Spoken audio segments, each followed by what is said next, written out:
Hello, all my cycling brothers and sisters. It's Ron Ryder here, and I am back from a bit of a hiatus that I had for making videos. Feels really good to be back. Anyway, we're going to jump right into it. I'm going to do a few videos, and this little series is going to be on Oakley cycling.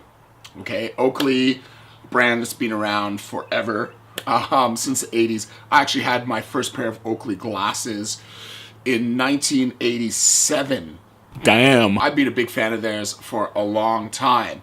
And they finally come out with some cycling gear. Now, they do have full kits, which I'm not even sure if we have here in Australia yet. But we just got the all the helmets, and we've got the glasses in. So I have a few here. I just wanted to thank a few people first and foremost. I wanted to thank Total Rush Cycling for the Oakley Aero 5 helmet, which I got from them, and I also wanted to thank Swim, Bike, and Run for the Oakley Flight Jacket glasses that I received.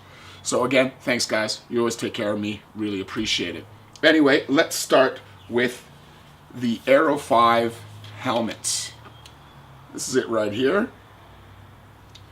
I'll try to zoom in a little bit here or get a little closer.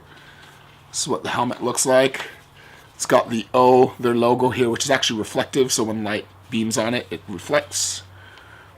And it's got the Oakley right there.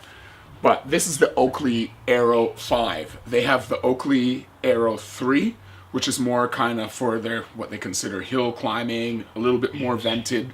I don't know the actual weight of it, whether it's a little bit lighter or not. I'm not sure.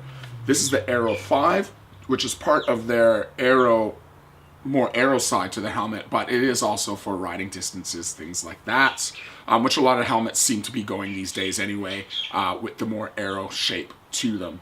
And then there's the Aero 7, which is strictly for, TT. It's kind of, I guess comparatively would be like the Casque Bambino.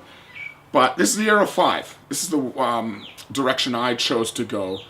So I'll tell you, so far, it has been a fantastic helmet. It fits really well.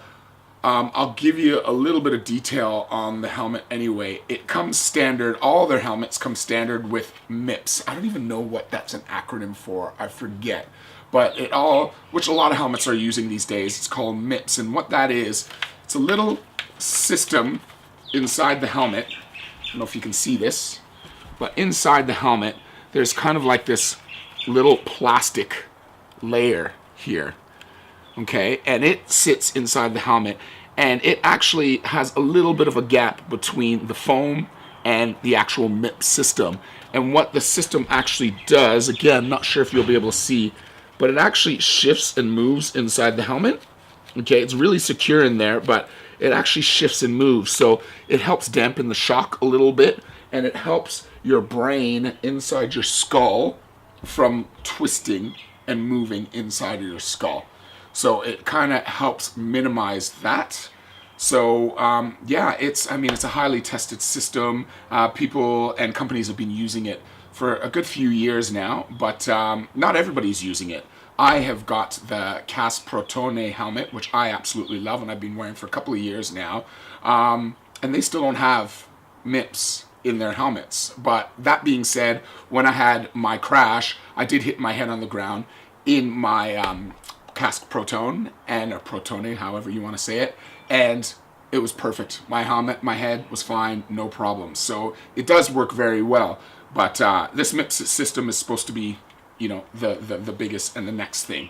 But anyway, I love the shape of this helmet. It weighs in at about 285 grams. So it's not the heaviest, but it's not the lightest also. But it just has a great kind of subtle shape, and I just love the rear end of that. And it's highly vented. It's a vent system here, highly vented. So yeah, the Aero 3 it looks more vented, but I couldn't see it taking in any more air than this thing does. But yeah, it's great. Now, I don't have the best head for helmets and letting you know what a helmet looks like, because everything kind of looks funny on my head. It almost kind of looks like it sits higher. Now, this helmet definitely looks like it sits high on my head, but it's actually not. It's coming down quite a bit, but the rear end looks higher, and I'll let you know what I mean in a second. Now you'll see it's got a BOA system in the back, okay? And instead of using plastic bits here, which most helmets do, they actually use this rope, which is really, really tough. And if you go in and you read actually the details, it says that it's 99% sterling silver lined. Okay, so helping make it stronger. So you're never gonna break this. Okay, if you want to grab a pair of scissors, I'm sure you could cut through it, but you know you're not going to want to do that. And hopefully, none of your friends will do that either. But it's really super strong, and what that does help with is actually your glasses, any pairs of glasses, but of course they'd like you to wear their Oakleys with them, but it helps stop it from interrupting the arm of the Oakley, and you know, usually where the plastic piece is there's no disruption with this. You don't feel anything, you don't notice anything, so it actually works seamlessly together. Okay, so really, really good for that. And then let's see, on the inside of the helmet here, it has one long piece of foam padding. Okay, it's got one long piece of foam padding here. Okay, and that's really about it. It's got a little bit of padding on the inside also, but because your head's not resting right in it and on it, it doesn't really need a lot of padding. So this string also comes and weaves its way in through the front of the MIP system and the padding. So it kind of snugs everything up really nicely when you do up the BOA dial. So yes, fantastic, all the detail they've put into that. Okay, so now I'm just gonna slide it on here. Okay, boom, it's on. Got my straps. Straps are nice and thin. Okay, I can do that up a little tighter if I want. Okay, got that, and then I dial in the BOA system on the back. It becomes nice and snug. So this is what it looks like on me. This is kind of a side view of it. Okay, nice arrow shape. It's beautiful. Again, really, really super light. And if you move your head around, it's not going anywhere.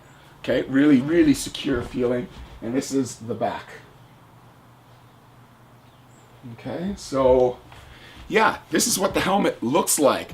Fantastic, super solid. I've had it out now for about 4 rides. Both of them, or well, 2 or 3 of them were 2-hour rides. One of them was a 4-hour ride. And yeah, brilliant. Didn't notice a thing. You know, usually it takes a bit of time to get me comfortable with helmets, but this thing has just been great so far. And it works really, really well with the Oakley sunglasses, or the Oakley flight jackets, which is what I have. So I'm going to grab my Oakley flight jackets here. You guys have probably already seen the little review I've done on this, but these are the Oakley flight jackets right here. This is a photochromic lens, and again, what I was saying is it seems, I'm not going to get into the details of this, because if you want to see any details on the flight jacket glasses, you can just go to my channel and check out my review that I did on them. But they just fit seamlessly. And what I meant with the string, or the rope, whatever you want to call it, here it is, string right here, is it doesn't impede the lens, or sorry, the arm of the glasses at all. I'm gonna get a little closer here, and you can see it just, the glasses fit right over it. Doesn't impede it at all, so you can snug it up. It doesn't, you know, force you to kind of wear them forward or anything. It just snugs right in. This combination is fantastic. I absolutely love it. Yeah, really good combo to get. Again, it'll work with any sunglasses, so it doesn't really matter. You don't have to get Oakleys, but man, let me tell you, these things work so well with this helmet. So price tag is actually not that bad. If you see other reviews, I've seen some reviews, they do them in England and a few other places, and they're saying, oh, it's premium price tag. But let's compare this, okay? This Oakley Aero 5 helmet came in, and this is here in Australia, which everything is expensive, came in at $300 Australian. I think that's about in the US anyway, it sells for about $250. Okay, now Is that a lot of money? Sure, it's a lot of money, right? But cycling's an expensive sport. So if you're going for premium brands and premium quality, you got to at least expect to spend that much. My Protone helmet, my Casque Protone helmet, was $450 Australian. So if, you know, that should put it in perspective, that this is $150 cheaper. Okay? And I think it fits just as well.